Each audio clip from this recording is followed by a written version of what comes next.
Hot అంశాలపై debate. News బెంచ్కి స్వాగతం. ప్రస్తుతం జరుగుతున్నటువంటి కార్యకలాపాలు వరుసగా జగన్మోహన్ రెడ్డి జనంలోకి వెళ్తున్నారు. అందులో మొన్న వంశీని పరామర్శించడం, రెండో పక్కన మిర్చి యార్డు, తాజాగా పాలకొండ, వరుసగా 3 రోజులు జనంలో ఉన్నటువంటి సందర్భం. భారీ ఎత్తున జనము హాజరవుతున్నారు. అయితే జగన్మోహన్ రెడ్డి మీద తీవ్ర స్థాయిలో ఇప్పుడు విరుచుకుపడుతున్నది అధికార పక్షం. డ్రామాలు ఆడుతున్నారని, మొన్న చిన్న పాపనడ్డు పెట్టి నాటకం ఆడారని, అట్లాగే నిన్న మిర్చి యార్డు దగ్గర తనేమీ చేయలేని దాన్ని చేశానని చెప్పుకొస్తున్నారని, అట్లాగే ఇవాళ వచ్చేటప్పటికి జగన్మోహన్ రెడ్డి పని అయిపోయింది, అసెంబ్లీకి కూడా అడుగు పెట్టనటువంటి వ్యక్తి, ఇలాంటి వాళ్ళు రాజకీయాలకు అవసరం అంటూ సొంత సోదరి విమర్శలు. ఓవరాల్గా ముప్పేట దాడి జరగడం ఒక ఎత్తు అయితే, జగన్ భద్రత అన్నటువంటిది లేకపోయింది 2 చోట్ల కూడా, ఇవాళ ఈవెన్ 3 చోట్ల కూడా అని చెప్పేసి ఒకవైపున వైసీపీ అంటుంటే, ఈవెన్ గవర్నర్కి కంప్లైంట్ చేస్తుంటే, భద్రత అన్నటువంటిది నాటకాలు ఆడుతున్నారు అంటూ తెలుగుదేశం పార్టీ విమర్శిస్తోంది. అసలు ఏం జరుగుతోంది? వైఎస్ఆర్ కాంగ్రెస్ పార్టీ వాదనలో నిజమెంత? ఈ అంశానికి సంబంధించి మాట్లాడేందుకు వైఎస్ఆర్ కాంగ్రెస్ పార్టీ రాష్ట్ర కార్యదర్శి వెంకటరెడ్డి ప్రస్తుతం మనతో పాటు లైవ్లో జాయిన్ అవుతున్నారు. నమస్తే అండి సార్. నమస్తే సాయి గారు. జగన్ భద్రత అనేటటువంటిది ఒక కొత్త నాటకానికి తెర తీశారు. జగన్కి భద్రత ఎక్కడా తగ్గించలేదు అంటోంది ప్రభుత్వం. సార్, ఇప్పుడు ప్రభుత్వం భద్రత తగ్గించలేదు అని చెప్పుంటే, జగన్మోహన్ రెడ్డి గారికి ఇదిగో మేము పలానా సెక్యూరిటీని కల్పిస్తున్నాం, ఇదిగో పలానా Z+ కేటగిరీలో ఇంతమంది ఇంటి దగ్గర ఉంటున్నారు, లేదా ఇంతమంది బయటికి వెళ్ళినప్పుడు ఇంతమంది సెక్యూరిటీ ఉన్నారు, లేదు నిన్న మన గన్నవరం సంబంధించినటువంటి ఎమ్మెల్యే వల్లభనేని వంశీ విజయవాడ జైల్లో ఉన్నప్పుడు ఇదిగో జగన్మోహన్ రెడ్డి గారు వచ్చినప్పుడు ఎంతమంది ఉన్నారు, లేదు గుంటూరు మిర్చి యార్డు దగ్గరికి జగన్మోహన్ రెడ్డి గారు వచ్చినప్పుడు ఎంతమంది ఉన్నారు, ఈ రోజు శ్రీకాకుళం జిల్లా వెళ్ళినప్పుడు ఎంతమంది ఉన్నారని చెప్పి లెక్కలు రిలీజ్ చేయమనండి. నిన్న మీరు చూశారు, నేను కూడా నిన్న పర్యటనలో ఉన్నా. జగన్మోహన్ రెడ్డి గారు ఇంటి దగ్గర బయలుదేరేటప్పుడు ఏదైతే జగన్మోహన్ రెడ్డి గారికి సెక్యూరిటీగా, పర్సనల్ సెక్యూరిటీగా ఉంటారో వాళ్ళు తప్ప ఒక్క పోలీస్ అధికారి కూడా లేరు. ఆయన ఇక్కడి నుంచి కాన్వాయ్ బయలుదేరేటప్పుడు ఏదైతే ఆయనతో పాటు ఇంటి దగ్గర ఏదైతే సెక్యూరిటీ ఉంటారో, ఆయనతో పాటు ఆయన ఇంటి దగ్గర ఉన్నప్పుడు అదే సెక్యూరిటీ ఉంటారు, ఆయన వైఎస్ఆర్ కాంగ్రెస్ పార్టీ ఆఫీస్ దగ్గరకు వచ్చినప్పుడు అదే సెక్యూరిటీ ఉంటారు, పులివెందులు వెళ్ళినప్పుడు అదే సెక్యూరిటీ ఉంటారు. ఆ సెక్యూరిటీ ఎవరైతే ఉన్నారో ఆ సెక్యూరిటీ కాకుండా పబ్లిక్ లోకి వెళ్తున్నప్పుడు, ఎందుకంటే నిన్న మీకు తాడేపల్లి నుంచి గుంటూరు హైవేలో వెళ్ళి గుంటూరు హైవే నుంచి కట్ అయ్యి ఏదైతే మిర్చి యార్డు దగ్గరకు వచ్చినప్పుడు అక్కడ దాదాపుగా 4-5 వేల మంది పబ్లిక్ జగన్మోహన్ రెడ్డి గారి కోసం వేచి చూస్తున్నప్పుడు, ఆ పబ్లిక్ ని కంట్రోల్ చేయడానికి ఏదైతే నార్మల్ కానిస్టేబుల్ కూడా, ఒక్క కానిస్టేబుల్ కూడా అక్కడ పెట్టకపోగా అక్కడ ముందు అనౌన్స్ చేశారు. సో ఏదైతే ఇక్కడ ఈ రాజకీయ కార్యకలాపాలకి ఇక్కడ ఎవరు వచ్చినా మీరు అటెండ్ కావద్దు, ఏది అక్కడ ఉన్న నార్మల్ రైతులు, మిర్చి యార్డులో ఎవరు ఉంటారు సార్? రైతులు ఉంటారు. మిర్చి యార్డులో రాజకీయ నాయకులు ఎవరు ఉండరు. ఏదన్నా రాజకీయ పార్టీ నాయకుడు వస్తున్నాడంటే వాళ్ళ అభిమానులు, వాళ్ళ కార్యకర్తలు కొంతమంది గ్యాదర్ అవుతారు తప్ప నార్మల్గా ఎవరు ఉంటారు? వ్యవసాయ మార్కెట్ యార్డు, మిర్చి యార్డులో అంటే నార్మల్ గా రైతులు ఉంటారు. ఆ రైతులు కూడా అనౌన్స్మెంట్ ఇచ్చారు, మీరు ఎవరు ఆ కార్యక్రమాల్లో పార్టిసిపేట్ చేయొద్దని చెప్పి. 2 పోలీస్ యంత్రాంగం ఎవరు అక్కడ లేరు. నిజంగా పోలీస్ యంత్రాంగం అక్కడ ఉండుంటే పేరు నాని గారు అక్కడ లేకపోయినా కేసు ఎట్ట పెడతారు సార్? మీరే చెప్పండి. అంటే ఎవరెవరు వచ్చారో కూడా తెలుసుకోలేనటువంటి దుస్థితిలో పోలీస్ యంత్రాంగం ఉందనే కదా దానికి అర్థం. అంటే అక్కడ పోలీసులు ఎవరో లేరు అనేది క్లియర్గా. ఎందుకంటే మీకు జగన్మోహన్ రెడ్డి గారు కాన్వాయ్ వస్తుంటే వేలాది మందిగా యువత కావచ్చు, లేదంటే మీరు అన్నట్టు అక్కడ రైతులు కావచ్చు, లేదంటే వైఎస్ఆర్ కాంగ్రెస్ పార్టీకి సంబంధించినటువంటి సానుభూతి పరులు కావచ్చు, వాళ్ళందరూ అక్కడ వస్తున్నటువంటి తరుణంలో కనీసం కంట్రోల్ చేయలేనటువంటి పరిస్థితిలో ఉన్నారు సార్. ఎందుకంటే అసలు ఊపిరి అన్నటువంటి పరిస్థితి ఉంది. నేను కూడా ఉన్నాను అక్కడ, ఎందుకంటే నేను సిచ్యువేషన్ లో ఉన్నాను కాబట్టి చెప్తున్నా. అసలు ఆ ప్రెస్ మీట్ కూడా కండక్ట్ చేయలేని పరిస్థితులు. ఎందుకంటే ఒక పార్టీ అధ్యక్షుడు, మాజీ ముఖ్యమంత్రి, ప్రస్తుతం ఈరోజు 40% ఓట్ బ్యాంక్ తో ఆంధ్రప్రదేశ్ లో మిగిలిన రాజకీయ పక్షాలన్నీ ఒకవైపు ఉంటే యువతలు సింగిల్ గా ఉన్నటువంటి ఒక వ్యక్తి, ఆయన ప్రెస్ మీట్ పెడదామని చెప్పి ప్రెస్ వాళ్ళందరూ అక్కడ వెయిట్ చేస్తా మైకులన్నీ అక్కడ పెట్టుకొని ఉంటే అసలు అది కూడా కండక్ట్ చేయలేనటువంటి పరిస్థితి. అంత తోపులాట అక్కడ జరిగింది. నిజంగా పోలీసులు ఉంటే ఏం చేస్తారు సార్? ఆయన కంట్రోల్ చేసి ప్రెస్ మీట్ జరుగుతుంది కాబట్టి అక్కడంతా రూపాన్ని ఏర్పాటు చేసి ఎవరు అవతల వైపు వెళ్లకుండా కంట్రోల్ చేసేటువంటి పరిస్థితి ఉంటుంది. నిన్న మీరు ప్రెస్ మీట్ కూడా కండక్ట్ చేయలేని పరిస్థితి ఉంటే సెక్యూరిటీ ఎలా ఉందనేది అక్కడే అర్థం అవుతుంది కదా. మరి దానికి ప్రభుత్వం నిజంగా వివరణ ఇవ్వచ్చు కదా. ఇదిగోండి జగన్మోహన్ రెడ్డి గారికి మేము ఈ సెక్యూరిటీ కల్పించాం, పలానా డేట్ లో ఎంతమంది ఉన్నారు, పలానా డేట్ లో ఎంతమంది ఉన్నారు, నిన్న తాడేపల్లిలో బయలుదేరేటప్పుడు ఎంతమంది ఉన్నారు, గుంటూరులో ఉన్నప్పుడు ఎంతమంది ఉన్నారు, మళ్ళీ రిటర్న్ తాడేపల్లి వచ్చేటప్పుడు ఎంతమంది ఉన్నారు చెప్పనండి. ఇప్పుడు వరకు శ్వేతపత్రం ఒకటి రిలీజ్ చేయమనండి. ఎందుకు రిలీజ్ చేయలేదు? అంటే ఊరికి ఏదో ప్రెస్ లో స్టేట్మెంట్ ఇచ్చేసి జగన్మోహన్ రెడ్డి గారికి మేము ఏదో భద్రత కల్పించాము. ఏంటి మీరు భద్రత కల్పించేది? ఈ రోజు నారా లోకేష్ ఒక మంత్రి, ఆయనకున్న భద్రత, నారా దేవాంశ్ ఒక సామాన్య ఒక మంత్రి కొడుకు. నారా దేవాంష్కున్న భద్రత కూడా జగన్మోహన్ రెడ్డి గారికి లేదు ఈరోజు. కావాలంటే మీరు చెక్ చేయండి. దేవాంష్కున్న భద్రత కూడా జగన్మోహన్ రెడ్డి గారికి లేదు. నారా నందమూరి కుటుంబాలకు ఉన్న భద్రత కూడా ఈరోజు జగన్మోహన్ రెడ్డి గారికి లేదు.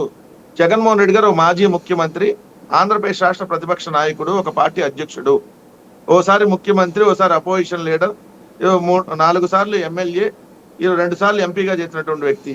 ఆయనకున్న భద్రత కంటే నారా దేవాంశు, నారా నందమూరి ఫ్యామిలీకి ఉన్న భద్రత ఎక్కువ ఉంది. సో ఇది మేము క్లియర్ గా చెప్తాం. లేదంటే వాళ్ళని వివరణ ఇమ్మని చెప్పండి. హోంమంత్రి దగ్గర నుంచి ఎప్పుడెప్పుడు ఎంత సెక్యూరిటీ ఇచ్చారు ఇమ్మని చెప్పండి. దానికి మేమే దేనికైనా చర్చకు సిద్ధంగా ఉన్నాం. అంటే ఇక్కడ ఒక ఇదివరకంటే జగన్మోహన్ రెడ్డి ఒక ముఖ్యమంత్రిగా ఉన్నప్పుడు ఉండే సెక్యూరిటీ వేరు, ఇప్పుడు ఉన్నటువంటి సెక్యూరిటీ పరంగా చూస్తే ఆయన కేవలం ఒక ఎమ్మెల్యేనే, కనీసం ప్రతిపక్ష నాయకుడు కూడా కాదు. కాబట్టి ఆ స్థాయిలో ఎంత భద్రత ఉండాలో అంతా ఉంది అని చెప్తున్నారు. Z+ కేటగిరీ ఉంది సార్ జగన్మోహన్ రెడ్డి గారికి. ఒక ఎమ్మెల్యేనే అవ్వచ్చు, లేదంటే మీరు అన్నట్టుగా మాకు ప్రతిపక్ష హోదా వచ్చే స్థానాలు రాకపోయి ఉండొచ్చు. బట్ జగన్మోహన్ రెడ్డి గారు మాజీ ముఖ్యమంత్రి. అంతకుముందు రోసీ గారు కూడా మాజీ ముఖ్యమంత్రి. అంతకుముందు కిరణ్ కుమార్ రెడ్డి మాజీ ముఖ్యమంత్రి. సో మాజీ ముఖ్యమంత్రిగా Z+ కేటగిరీ ఉంది. మాజీ ముఖ్యమంత్రులు అందరూ కూడా Z+ ఉండదు, కానీ జగన్మోహన్ రెడ్డి గారికి Z+ కేటగిరీ ఉంది. Z+ కేటగిరీ ఉన్నటువంటి వ్యక్తులకి భద్రత ఎంత ఉండాలనే దాంట్లో ఈ ప్రభుత్వం ఇవ్వటం లేదనేది మనం క్లియర్ గా అనేక సందర్భాలు చూస్తున్నాం. ఎందుకంటే జగన్మోహన్ రెడ్డి గారు ఉండేటటువంటి ఇంటి పక్కన ఆఫీసు ఉంటది, 2 కలిసే ఉంటాయి. ఆ పక్కన మీకు 2 సార్లు ఒకే రోజు అగ్ని ప్రమాదం జరిగింది. మరి భద్రత ఉంటే ఎందుకు జరుగుతుంది? అన్ని ఎవడో వచ్చి అక్కడ ఇసిరేసి కాల్ చేస్తే అవన్నీ తగలబడేటటువంటి పరిస్థితి నిజంగా Z+ కేటగిరీ ఉంటే ఉంటుందా? నిన్న చూపించమని సార్ వాళ్ళు పోలీసులు ఉంటే మొత్తం ఈ విజువల్స్ అన్ని ఉన్నాయి కదా, ఈ రోజు సోషల్ మీడియాలో ఉన్నాయి, మా పార్టీ అఫీషియల్ సైట్ లో ఉన్నాయి. అక్కడ పబ్లిక్ కాకుండా పోలీసులు ఉంటే లెక్క పెట్టి ఎంతమంది ఉన్నారో చెప్పానండి వాళ్ళని. ఒక్కటంటే ఒక్క అధికారి కూడా అక్కడికి వచ్చినటువంటి పరిస్థితి లేదు. ఒక్క పోలీస్ కానిస్టేబుల్ రాలేదు సార్. SI CL సంగతి వదిలేయండి, ఒక్క కానిస్టేబుల్ కూడా అక్కడ వచ్చి కంట్రోల్ చేసినటువంటి పరిస్థితి లేదు.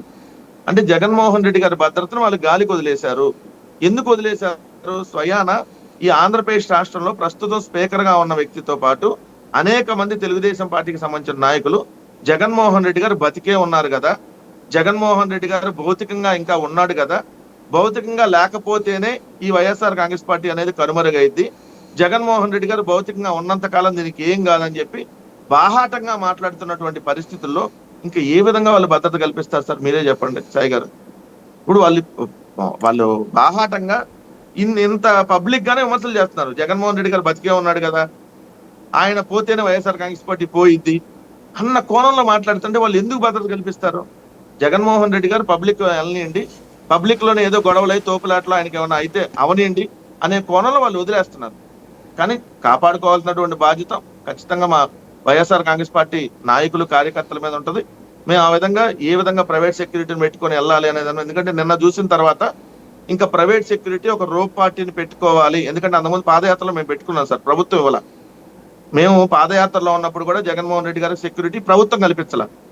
మేము ప్రైవేట్ వ్యక్తులతో పులివెందుల కడపకు సంబంధించి జగన్మోహన్ రెడ్డి గారు ఒక ప్రైవేట్ రోప్ పార్టీని పెట్టుకొని, మీరు పాదయాత్ర నడుస్తున్నప్పుడు కూడా పక్కన రోప్ ఉంటుంది, ఈ అటు రోప్ వేసుకొని సెక్యూరిటీ ప్రైవేట్ సెక్యూరిటీని పెట్టుకొని మేము వెళ్ళాం. ఎందుకంటే ఈ ప్రభుత్వం మాకు అప్పుడు కూడా భద్రత కల్పించాల, అప్పుడు కూడా చంద్రబాబు నాయుడు గారు ముఖ్యమంత్రి. సో ఇప్పుడు కూడా అదే విధంగా మేము ఆ రోప్ పార్టీని ఆల్రెడీ కొంత నియమించుకున్నాం. సో ఇంకొంచెం పెద్ద ఎత్తున పెట్టుకొని వెళ్ళాల్సినటువంటి పరిస్థితి. ఎందుకంటే అసలు జగన్మోహన్ రెడ్డి గారిని తోసేసి ఆయన తొక్కిసలాటకు గురైపోతాడేమన్న దాంట్లో నిన్న జరిగింది. అక్కడ అసలు ఊపిరైనటువంటి పరిస్థితి. మాజీ ఎమ్మెల్యేలు ఉన్నారు, ఎమ్మెల్సీలు ఉన్నారు, అక్కడ మాజీ మంత్రులుగా పనిచేసిన వాళ్ళు ఉన్నారు. సో అందరికి నిన్న అదే పరిస్థితి ఎదురైంది సార్. ఎందుకంటే అభిమానులు ఎవరైనా ఎలా అనుకుంటారు సార్, ఒక నాయకుడిని కలవటానికి ఖచ్చితంగా మన నాయకుడు వెనకాల ఫోటోలో పడాలి, లేదంటే నాయకుడితో సెల్ఫీ దిగాలి, ఈ విధంగా అభిమానం ఉంటుంది. ఆ ఉన్నప్పుడు ఆ కంట్రోల్ చేయాల్సింది ఎవరు? అక్కడ ఉన్నటువంటి యంత్రాంగం కంట్రోల్ చేయాలి, పోలీస్ యంత్రాంగం. అది ఏ నాయకుడు అని రండి, ఒక సినిమా హీరో రానివ్వండి, లేదంటే ఒక పొలిటికల్ లీడర్ రానివ్వండి. కానీ నిన్న జరిగింది చూస్తే నిజంగా జగన్మోహన్ రెడ్డి గారికి ప్రాణహాని తలపెట్టాలి అని ఈ ప్రభుత్వం ఒక క్లియర్ గా ఒక క్లారిటీగా ఉందనేది నిన్న మాకు అర్థమైంది. నిన్నటిదాకా సరే కొంతన్నా ఉంటదిలే, మరీ అంత వెళ్తారా జగన్మోహన్ రెడ్డి గారిని ఏదో చేయాలనే కోణంలో వెళ్తారా అనే కోణంలో ఆలోచించిన వాళ్ళకు కూడా నిన్న చూసిన తర్వాత ఎస్, ఖచ్చితంగా జగన్మోహన్ రెడ్డి గారిని జనాల్లోనే ఏదో చేయాలనేటటువంటిది ఈ ప్రభుత్వం కుట్ర పన్నుతుంది. అది కూడా అభిమానుల మధ్య ఎవరుంటారు సార్? అభిమానులు ఎవరెవరో రావచ్చు, అది తెలుగుదేశం సానుభూతి పది కూడా రావచ్చు అక్కడ ఏదో చేయటానికి. ఇంకెవరో కూడా రావచ్చు. ఎవరెవరిని గుర్తుపడతారు సార్? ఎట్లా తెలుసుది? అక్కడ అందరూ ఆ నాయకుడు ఎటు వెళ్తున్నాడు అటు చూస్తా ఉంటారు, మిగిలిన వాళ్ళు ఏం చేస్తున్నారు ఎట్లా తెలిసిద్ది? సో నిన్న చూసిన తర్వాత ఖచ్చితంగా జగన్మోహన్ రెడ్డి గారికి ప్రాణహాని తలపెట్టడానికి ఈ ప్రభుత్వం ఒక ఒక కుట్రగా క్లారిటీగా వెళ్తుంది. అందుకనే పోలీసు భద్రత లేకుండా పంపిస్తున్నారు. ఒక్క పోలీసు కూడా సార్, ఒక ఎమ్మెల్యే ఒక నియోజకవర్గానికి వస్తుంటేనే పోలీసులు వస్తున్నారు సార్ సెక్యూరిటీగా, ఒక ఎమ్మెల్యే వస్తుంటే. అట్లాంటిది ఒక మాజీ ముఖ్యమంత్రి, అంతమంది పబ్లిక్ అక్కడ గ్యాదర్ అవుతున్నారు, ఒక పర్యటనకు వెళ్తున్నప్పుడు ఒక్క పోలీసు కూడా అక్కడ లేడు అంటే రాష్ట్ర పోలీస్ యంత్రాంగం. సో అధికార యంత్రాంగానికి క్లియర్ గా వాళ్ళు మెసేజ్ ఇస్తుంటే కదా మీరు ఎవరు వెళ్ళొద్దు అని. అంటే అక్కడ డీజీపీ స్థాయి నుంచి ఎస్పీ స్థాయి దాకా ఇండికేషన్స్ వెళ్ళి ఎవరు కూడా జగన్మోహన్ రెడ్డి గారి పర్యటనకి ఏ పోలీసు వెళ్ళొద్దు, జగన్మోహన్ రెడ్డి గారికి మనకు రాష్ట్ర ప్రభుత్వానికి సంబంధం లేదు అని క్లియర్ గా ఇండికేషన్స్ ఇచ్చారు. ఇవ్వబట్టే నిన్న అక్కడ అంత తొక్కిసలాట జరిగింది సార్. చాలా మంది సార్ నిజంగా నిన్న చాలా మంది ఊపిరాడినటువంటి పరిస్థితి ఉంది. అసలు ఎప్పటి నుంచి అక్కడ లోపల నుంచి బయటకు వద్దాం అనేటటువంటి పరిస్థితి అక్కడ నిన్న ఏర్పడిందంటే ఖచ్చితంగా దీనికి క్లియర్ గా ప్రభుత్వం ఉంది, దీని వెనకాల ప్రాణహాని తలపెట్టింది అనేది మాత్రం మాకు క్లియర్ గా అర్థమైంది సాయి గారు. అంటే అనుమతి లేదు, అనుమతి లేకపోవడం వల్ల ఈవెన్ ఆయన లోపలికి వెళ్తున్నప్పుడు కూడా పోలీసులు ఆపే ప్రయత్నం చేశారు, అయినా సరే పట్టించుకోకుండా ఈవెన్ ఆ మిర్చి యార్డ్ వాళ్ళ పర్మిషన్ కూడా తీసుకోకుండా వెళ్ళారు అని చెప్తున్నారు. సార్ అనుమతి లేదు అని అంటే అనుమతి లేనప్పుడు ఎక్కడ ఆపేయాలి సాయి గారు? తాడేపల్లిలో జగన్మోహన్ రెడ్డి గారి ఇంటి దగ్గర ఆపేయాలి. ఆయన ఏ టైంకి వెళ్తున్నాడు షెడ్యూల్ ఇచ్చాం ఆల్రెడీ, మేము మా పార్టీ తరఫున షెడ్యూల్ ఇచ్చాం, ఎస్పీ గారికి ఆ షెడ్యూల్ కాపీ పంపించాం. ఎందుకంటే జగన్మోహన్ రెడ్డి గారు జెడ్ ప్లస్ కేటగిరీ ఉంది కాబట్టి ఎస్పీ గారికి పంపిస్తారు, ఇదిగో పలానా టైంకి జగన్మోహన్ రెడ్డి గారు బయలుదేరుతున్నారు, ఉదయం 10 గంటలకు బయలుదేరుతారని షెడ్యూల్ మేము ఇచ్చున్నాం. అప్పుడు మీకు అనుమతి లేదంటే ఎక్కడ అడ్డుకోవాలి? తాడేపల్లి దగ్గర అడ్డుకోవాలి, లేదా మధ్యలో ఎక్కడ దారిలో ఆపైనా వెనక్కి పంపించాలి. మరి అనుమతి లేనప్పుడు లోపలికి ఎందుకు అలౌ చేశారు?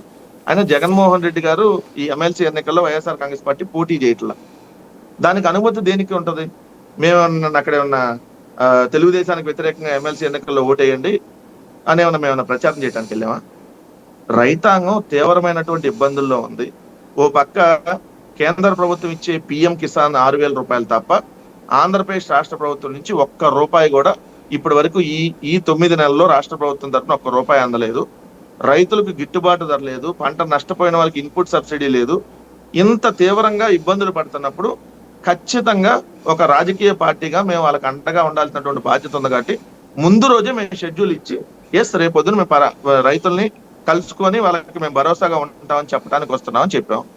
పర్మిషన్ వాళ్ళు ఇవ్వడానికి అసలు ఎన్నికల కూడికి ఏం సంబంధం సార్? అంటే అర్ధరాత్రి మ్యూజికల్ నైట్లు కండక్ట్ చేయొచ్చా సార్?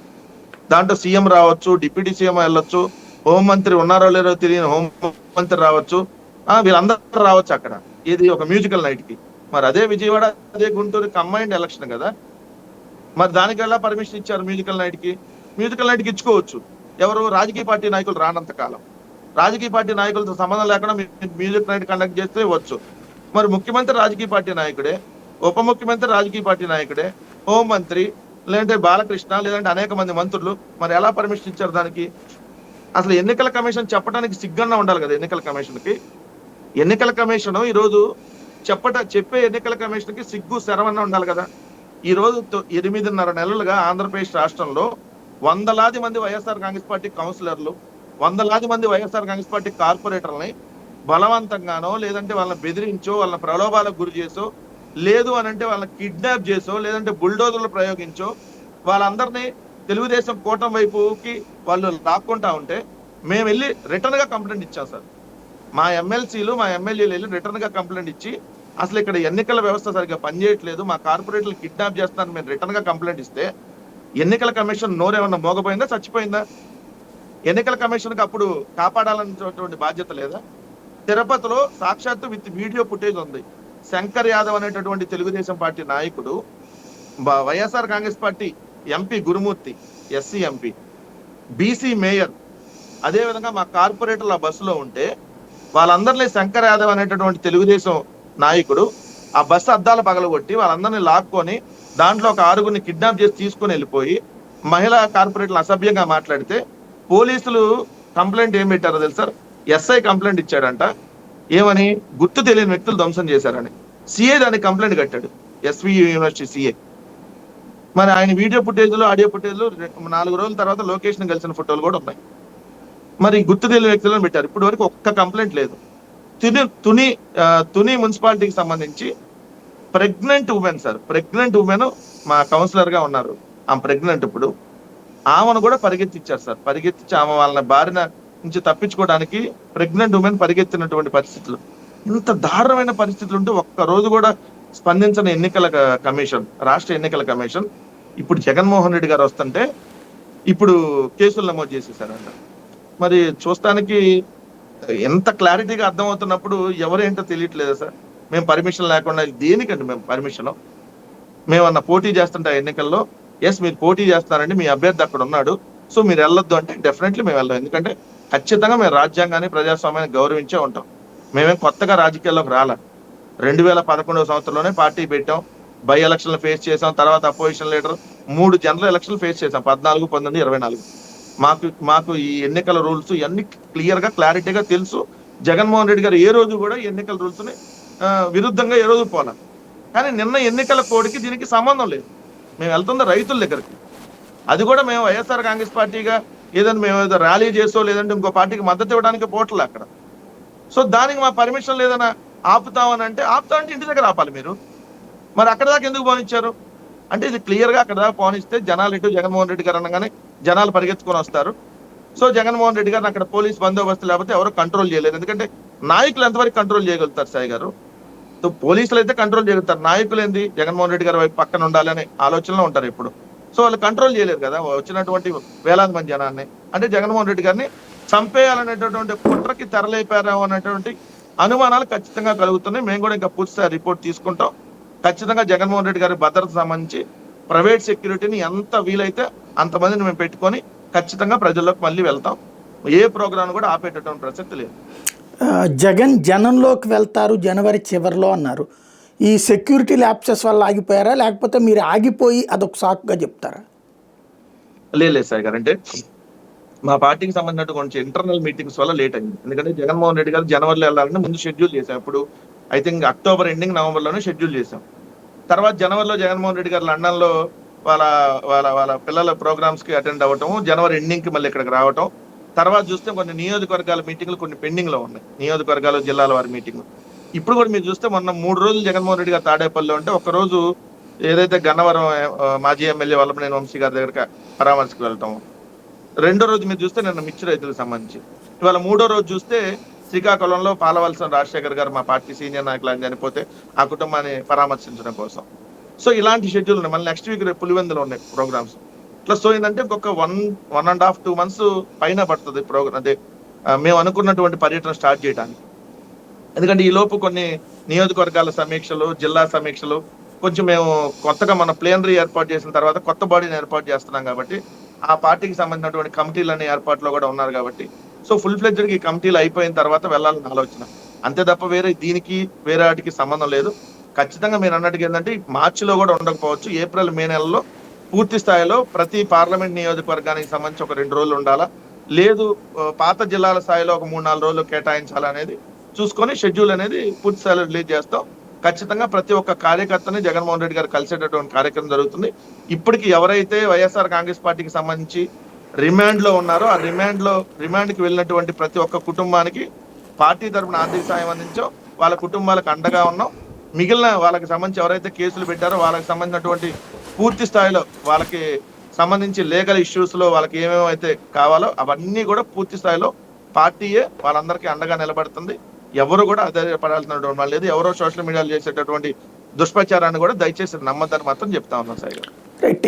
ఈ నాటకాలు ఆడించే కార్యక్రమం ఎందుకు అని నిలదీస్తున్నారు. ఒక చిన్న పాపని తీసుకొచ్చి, ఢిల్లీ పబ్లిక్ స్కూల్లో చదువుతున్న పాపని తీసుకొచ్చి ఏదో ముద్దులు పెట్టించి ఐప్యాక్ వాళ్ళ డ్రామాలో భాగంగా, YSR Congress party social media డ్రామాలో భాగంగా అమ్మాయి చేత అమ్మ ఒడి రాలేదు అని చెప్పించారు. ఇంతకంటే దుర్మార్గం ఏంటి? ఇట్లాంటి తప్పుడు ప్రచారాలతోనే గెలిచారు అని చెప్తున్నారు ఇంతకుముందు. సార్ అసలు మాకు ఐప్యాక్ ఇప్పుడు ప్రజెంట్ పనిచేయట్లేదు. మొన్న ఎలక్షన్ కి ఐప్యాక్ అయిపోయింది. మళ్ళీ తీసుకుంటారా లేదా, ఎప్పుడు తీసుకుంటారా అనేది పార్టీకి సంబంధించినటువంటి నిర్ణయం. ఇప్పుడైతే ప్రజెంట్ మాకు ఏ ఐప్యాక్ లేదంటే ఇంకొక ఏ ప్యాక్లు మా దగ్గర పనిచేయట్లా. ఓన్లీ మాకు సంబంధించినటువంటి సోషల్ మీడియా అండ్ మాకు సంబంధించినటువంటి ఏదైతే పార్టీ ఆర్గనైజర్ సెక్టర్ ఉందో, యూత్, స్టూడెంట్ వింగ్, ఇట్లా బీసీసీఎల్, ఈ వింగ్స్ ఇవే పనిచేస్తున్నాయి. మాకు ఎవరు కూడా ఇప్పుడు కన్సల్టెంట్లు గానో ఇంకోళ్ళు కానీ ఎవరు ప్రజెంట్ వర్క్ చేయట్లా. ఇది పాయింట్ నెంబర్ 1. రెండు, మేము నిజంగా అట్లాంటివి ఆడించాలని అంటే ఈరోజు నాలాంటి వాళ్ళు ఇంకొకళ్ళు, లేదంటే సామాన్యంగా చిన్న చిన్న యూట్యూబ్లు నడుపుకునే వాళ్ళు తీసుకెళ్లి స్కూల్ దగ్గరికి వెళ్ళి మైక్ పెడితే 100 మంది బయటలో వచ్చేసాయి గారు. ఏది ప్రభుత్వ పాఠశాల దగ్గరికి వెళ్ళి ఓ చిన్న మైక్ పెడితే విద్యార్థులు చెప్తారు వాళ్ళు పడుతున్నటువంటి బాధలు ఏంటో. లేదు అంటే ఏదో ఒక గ్రామంలో మాకు మెజారిటీ మా అన్ని గ్రామాల్లో సర్పంచులు వైఎస్ఆర్ కాంగ్రెస్ పార్టీ ఉన్నారు. ప్రతి గ్రామంలో మాకు బలం ఉంది. ప్రతి గ్రామంలో మా మనుషులు ఉంటారు. మా మనుషులకు సంబంధించిన వాళ్ళ పిల్లలు ఉంటారు. వాళ్ళ దగ్గరికి వెళ్ళి మైక్ పెడితే చెప్పరా మాకు అమ్మఒడి రాలేదు, మాకు ఆడబిడ్డ నిధి రాలేదు, మాకు 50 సంవత్సరాలు దాటితే ఎస్సీ ఎస్టీ బీసీ మైనార్టీలకు పెన్షన్ ఇస్తా అన్నారు, మాకు అది రాలేదు, అవన్నీ చెప్పిస్తానంటే కొన్ని వేల లక్షలు బయటలు అవుతాయి. మాకు అవసరం లేదు ఈరోజు. ప్రజలకు అర్థమైన రోజు క్లియర్ గా అర్థం అవుతుంది. సో ఆ రోజు జరిగింది అది యాక్సిడెంటల్ గా అమ్మాయి అనేది వాళ్ళు ఎవరో అమ్మాయిని తీసుకొని వచ్చారు వాళ్ళ కుటుంబ సభ్యులు. సో ఆ అమ్మాయి ఎప్పటి నుంచో కలవాలనుకుంటుంది. దాని తర్వాత ఎవరో మీడియా వెళ్ళిన తర్వాత సరే ఇంకా అమ్మాయి ఏం మాట్లాడింది అనే దాని మీద వీళ్ళేదో ట్రోల్ చేయటం. అసలు నిజంగా అమ్మఒడి అయితే రాలేదు కదా, ఆ అమ్మాయికి వస్తుందా రాదా తర్వాత సంగతి. మేము ఉన్నప్పుడు ఢిల్లీ పబ్లిక్ స్కూల్లో చదువుతాను, ఇంకోళ్ళకైనా వైట్ రేషన్ కార్డు ఉన్న వాళ్ళందరికీ అమ్మఒడి వచ్చింది కదా. అది ప్రభుత్వ స్కూల్లో చదవండి, ప్రైవేట్ స్కూల్లో చదవండి, 15,000 రూపాయలకి వచ్చింది కదా. సో ఆ అమ్మాయికి సంబంధించి ఏదో ట్రోల్ చేయాలి. అంతకుముందు బెండపూడిలో సంబంధించినటువంటి మౌనిక అనేటటువంటి అమ్మాయిని కూడా ఇలానే ట్రోల్ చేశారు సార్. ఇలానే బెండపూడి విద్యార్థిని కూడా ట్రోల్ చేశారు. ఏం వస్తుంది దానివల్ల ట్రోల్ చేస్తే చిన్నపిల్లల్ని? వాళ్ళకి ఏం తెలిసిద్ది? వాళ్ళకేం రాజకీయాలతో సంబంధం లేదు. అంటే వాళ్ళతో మీరు ఎందుకు రాజకీయాలు చేపిస్తున్నారని అడుగుతున్నారు వాళ్ళు. మీరు రాజకీయాలు చేయించకపోతే వాళ్ళు అసలు ట్రోల్ అవ్వరని. నో సార్, ఆ రోజు జరిగింది అసలు నిజంగా అంటే నేను మీకు ఇంటర్నల్ గా జరిగిన విషయం చెప్తాను. జగన్మోహన్ రెడ్డి గారు అసలు ఏంటి ఎంతమంది జనాలు జైలు దగ్గరికి ఎందుకు వచ్చారని జగన్మోహన్ రెడ్డి గారు అడిగిన పరిస్థితి ఆ రోజు. జగన్మోహన్ రెడ్డి గారికి తెలియదు అంతమంది వస్తున్నారండి. అదేంది మన వంశీని బలవంతం ఈ జనాలు ఎందుకు ఇక్కడ ఇంతమంది ఎందుకు వచ్చారు, మీరు ఎవరికైనా చెప్పారా ఇక్కడ రమ్మనంటే అసలు మేము ఎవరికి చెప్పలేదన్నా, మాకు సంబంధం లేదన్నారు మా నాయకులే. అలాంటి పరిస్థితి ఆ రోజు ఉంటే మేము ఎందుకు డ్రామాలు ఆడిస్తాం? సో మేము చెప్పాను కదా, నిజంగా మేము బయటలు తీసుకోవాలని అనుకుంటే మాకు సంబంధించినటువంటి ఛానల్స్ ఉన్నాయి, మాకు సొంత పేపరు, సొంత ఛానల్ ఉంది. మైక్ పెడితే కొన్ని వందల వేల బయట తీస్తాం. అదే మహిళలు, అదే విద్యార్థుల దగ్గర తీస్తాం. తీయాలనుకుంటే అది తీస్తే అసలు ఈ ఒక్కటి బయట సార్ 100,000 వస్తాయి. సో మాకు అవసరం లేదు. మేము క్లియర్ గా ఈ ప్రభుత్వం చేయమని అడుగుతున్నాం. అంటే బాబు మీరు ఇప్పుడు 9 నెలలుగా చేయటం లేదు, ఇప్పుడైనా మీరు కనీసం ఈ పథకాలు ఇంప్లిమెంట్ చేయండి అని మేము అడుగుతున్నాం. సో ఒక అమ్మాయితో చెప్పించి అమ్మఒడి రాలేదంటే ఈ ప్రభుత్వం అంత డ్యామేజ్ అయిపోయింది సాయి గారు. అంటే ఒక అమ్మాయి ఆమెకు అమ్మఒడి రాలేదని చెప్పగానే అంత డ్యామేజ్ అయిపోయిందని వాళ్ళు అనుకుంటున్నారా? అంటే ఆ స్థాయికి వాళ్ళు ఎందుకు వెళ్ళారు? ఆ అమ్మాయి కాదు, మొత్తం 85 లక్షల మందికి మీరు పిల్లలకి ఇవ్వాలి అమ్మఒడి, ఇచ్చి చూపించండి.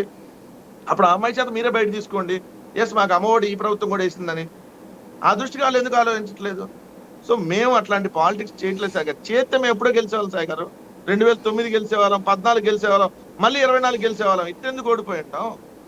మేము అట్లాంటి రాజకీయాలు చేయాలనుకుంటే వాళ్ళు చంద్రబాబు నాయుడు చెప్పినట్టు లేదు, అసలు మేము తిమ్మిని మమ్మీని చేస్తాం, వాలంటీర్లు మీకు 5 ఇచ్చాం కదా, మొన్నటిదాకా 5,000 10,000 ఇచ్చి రాంగాన్ని చేసేస్తాం అని చెప్పేవాళ్ళం. రైతన్న మీకు 13,500 ఇచ్చాం కదా, 20,000 ఇచ్చేస్తాం, 30,000 ఇస్తాం మేము చెప్పేసేవాళ్ళం కదా. అట్లా మేము చెప్పకే కదా ఓడిపోయింది సాయి గారు. సో వాళ్ళు ఎన్ని రకాల విమర్శలు చేసుకుంటారు అయినా మేము అనేవాళ్ళం నథింగ్ కదా సాయి గారు వాళ్ళ దృష్టిలో. మేమెవరో అపోజిషన్ కూడా కాదు వాళ్ళ దృష్టిలో. ఆఫ్టర్ ఆల్ పులివెందుల ఎమ్మెల్యే వాళ్ళ దృష్టిలో 11 సీట్లు వచ్చిన వేస్ట్ కాలం వాళ్ళ దృష్టిలో, అంతే కదా. మరి మా మీద ఎందుకు అంత కాన్సన్ట్రేషన్ చేస్తున్నారు? 164 మంది ఉన్నారు కదా, అంటే 164 మంది అంటే ఎక్కువ మంది వాళ్ళే ఉన్నారు కదా. 22 మంది ఎంపీలు ఉన్నారు కదా. వాళ్ళు 11 మంది ఉన్న వాళ్ళ గురించి ఎందుకు ఆలోచిస్తున్నారు? అంటే మేము 11 మంది ఉన్న నిజంగా దుష్ప్రచారం చేస్తే 164 మందికి డ్యామేజ్ అయిపోతుందని వాళ్ళు భావిస్తున్నారంటే వాళ్ళు తప్పు చేస్తున్నట్లు లెక్కే కదా. అంటే వాళ్ళు నిజంగా మంచి చేస్తే డ్యామేజ్ కాదు కదా. మేము 11 మంది, మా బలం తక్కువ కదా. 4 పేపర్లు ఉన్నాయి వాళ్ళకి, 10 మెయిన్ ఛానళ్ళు ఉన్నాయి, ఒక 100 యూట్యూబ్ ఛానళ్ళు ఉన్నాయి, కొన్ని వందల మంది ఎల్నిస్టుల ముసుగులో ఎవరో కార్యకర్తలను కూర్చోబెట్టి రోజు మమ్మల్ని తిట్టించే కార్యక్రమం చేస్తారు. ఇంత ఉన్నప్పుడు ఎవరో ఒక అమ్మాయి, చిన్న పిల్ల, స్కూల్లోకి వెళ్ళే అమ్మాయి జగన్మోహన్ రెడ్డి గారిని కలిసి ఆమె మీద ఆప్యాయంగా జగన్మోహన్ రెడ్డి గారిని చూసిన ఆనందంలో ఆ అమ్మాయి ఏదో మాట్లాడితే దాన్ని కూడా ట్రోల్ చేసి దానికి వల్ల వాళ్ళకేదో డ్యామేజ్ అయిపోతుందని అనుకుంటే ఇంతకంటే దౌర్భాగ్యం, దిక్కుమాలతనం 164 మంది కూటమి కొట్టం అంటే నిజంగా కూడా వాళ్ళు సిగ్గుపడాలి సరిగా. Right, thank you very much అండి. ఇది పరిస్థితి. జగన్ భద్రత అన్నటువంటిది అదే సందేహం అన్నదే వైఎస్ఆర్ కాంగ్రెస్ పార్టీ చెప్తుంది. లేదు భద్రత పేరుతో వైఎస్ఆర్ కాంగ్రెస్ పార్టీ నాటకాలు ఆడుతోంది అన్నటువంటిది తెలుగుదేశం పార్టీతో పాటుగా కూటమి నేతలందరూ మాట్లాడుతున్నటువంటి మాట. ఏం జరుగుతుందన్నది, ఏం తేలుతుంది అన్నటువంటి రాబోయే రోజుల్లో చూడాలి.